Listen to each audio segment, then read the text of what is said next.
안녕하세요. 이승주 변호사입니다. 자, 오늘은 보증금 담보 목적의 전세권 등기. 자, 보실까요?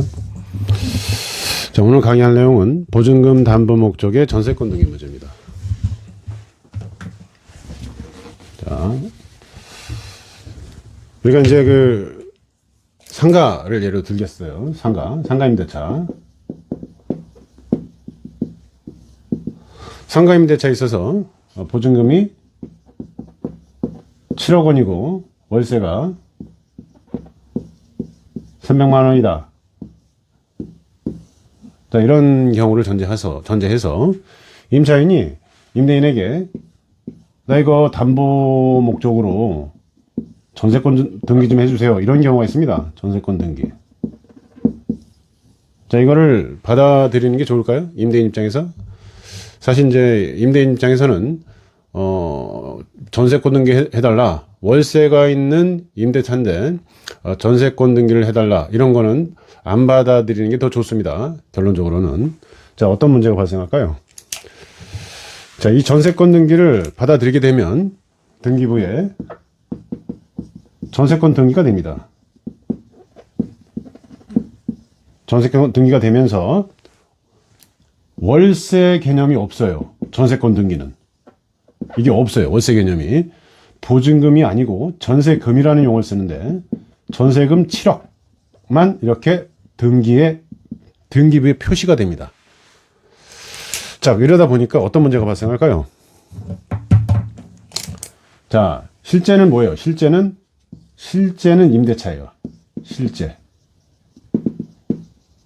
자, 그런데 공식적으로 등기부상으로는 뭐예요? 전세권입니다. 전세권은 물건이라고 합니다. 물건. 누구한테나 대항할 수 있는 물건.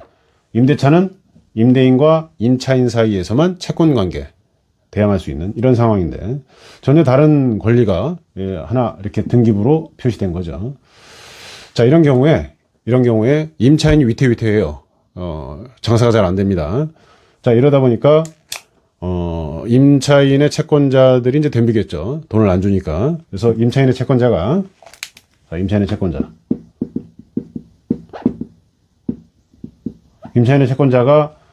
뭐 실제 보증금 7억에 월세 300만 원 이런 걸 잘 모르죠. 당연히. 자, 이제 등기부를 떼보니까 전세권 등기가 딱 되어 있는 거예요. 그래서 임차인의 채권자가 이 전세권 등기를 잡습니다. 어떻게 잡냐? 이거를 압류 추심명령이라는 걸 받을 수가 있거든요. 전부명령도 있고. 자, 압류 추심명령을 받게 되면 이게 임대인에게 통보가 됩니다. 이렇게. 임대인을 제3채무자라고 해요. 제3채무자. 이런 표현을 씁니다. 자, 임대인이 이렇게 딱 받게 되면, 임대인 입장에서는 보증금 7억에 월세 300만 원이니까, 그런데다가 임차인이 돈을 안 주는 상황이니까, 월세를 안 주는 상황이니까, 공제를 하려고 그러죠. 공제. 보증금이 그런 목적이죠. 공제 목적이죠. 월세를 안 줄 때. 그래서 300만 원을 계속적으로 까고 싶은데 이 압류 및 추심 명령을 받은 사람은 임대인이 그런 말을 하게 되면 아닌데 나는 임대차로 보지 않고 전세금으로 봤다. 실제 등기 내가 이거 잡고 들어가지 않았냐. 자, 이렇게 문제가 되는 거죠. 누구를 보호해야 될까요? 임대인이 공제하는 게 우선인지 아니면 등기를 믿고 7억을 월세 없는 7억을 압류 및 추심 명령 받은 사람이 우선하는지.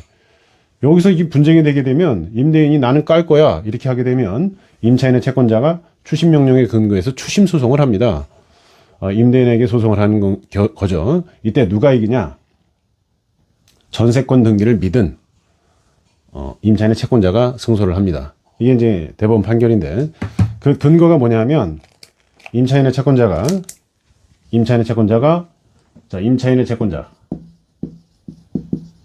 압류 및 추심 명령 받았다고 그랬죠. 임대인에게 추심 소송을 합니다. 그죠? 추심 소송을 하게 되면 임차인의 채권자가 이긴다는 거죠. 이긴다. 자, 임차인의 채권자가 이기는 이유는 자, 실제는 뭐예요? 실제는 임대차였고 전세권 등기는 담보 목적으로 임차인의 요청에 의해서 임대인이 해준 거예요. 자, 이 전세권은 실제와 다르죠? 임대인과 임차인이 통정해서 짜고 합의를 통해서 실제와 다른 것을 등기했다는 건데 이걸 통정 허위 표시라고 합니다. 통정 허위 표시. 자, 통정 허위 표시라고 해요. 통정 허위 표시는 무효입니다. 따라서 전세권 등기가 무효가 되고 그러면은 뭐예요? 임차인의 채권자가 질 것 같은데.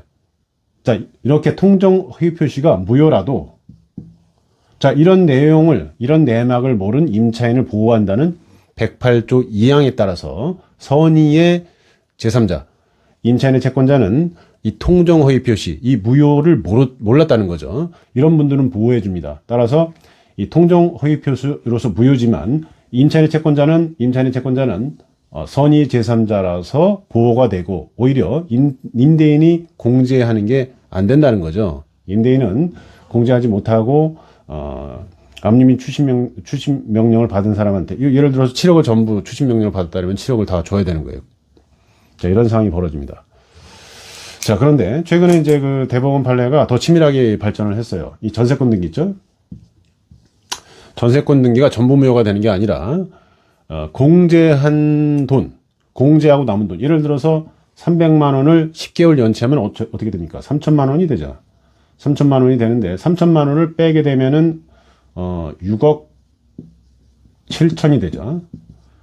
자, 이렇게 공제가 10개월이다. 그러면은 6억 7천은 6억 7천을 전세금으로 하는 전세권 등기는 유효하다는 거예요. 따라서 무효가 되는 부분은 3천만 원에 한정된다는 거죠. 10달분.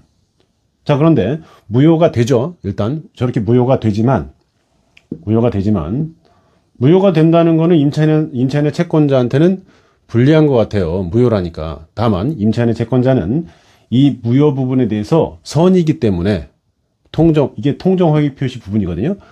자, 통정 허위 부분이 3천만 원인데 이것을 몰랐기 때문에 모른 사람으로서 보호돼서 결과적으로는 임차인의 채권자가 임대인한테 추심 소송을 하게 되면 이긴다는 말입니다. 조금 복잡할 수 있는데 기존의 판결 같은 경우는 전세권 등기가 전부 무효처럼 이렇게 서술돼 있었는데 현재 판결은 전세권 등기가 전부 무효는 아니라는 거죠. 공제한 금액 나머지를 전세금으로 합의한 것 그 자체는 유효하기 때문에 무효 부분은 공제 부분에 한정이 되고 그럼에도 불구하고 무효임에도 불구하고 임차인의 채권자는 그 무효를 모른 선의 제3자로서 보호된다는 거죠. 자, 이럼으로써 뭐와 연결되느냐? 우리가 이제 주택임대차에 있어서 임차인이 우리 주택 같은 경우에는 보증금을 전세금이라는 용어를 쓰면서 채권적 전세를 전세금이라는 용어를 쓰면서 전세권하고는 다른데 어쨌든 간 주택 임차인이 인도 확정일자 그 다음에 인도 전입신고 확정기자를 받게 되면 순위에 따른 우선 변제권을 주죠. 거기다가 전세권 등기를 하게 되면 전세권 등기권자로서의 지위를 겸유한다고 합니다. 그거와 최근에 나온 이 판례와 상과 관련된 판례가 아주 조화롭게 이해가 되는 그런 상황이 된 거죠. 자, 이 문제는 좀 어렵고 복잡할 수 있습니다. 따라서 이 문제를 모른다고 해서 이렇게 하실 필요는 없고요. 여기서 우리가 알아야 될 것은 상가임대인 입장에서는 실제 7억에 300만 원인데 7억에 대해서 담보 목적으로 전세권 등기를 해달라고 하면 차후에 공제를 못할 수 있다는 걸 아시면 되는 겁니다. 자, 오늘은 여기까지 강의하겠습니다. 감사합니다.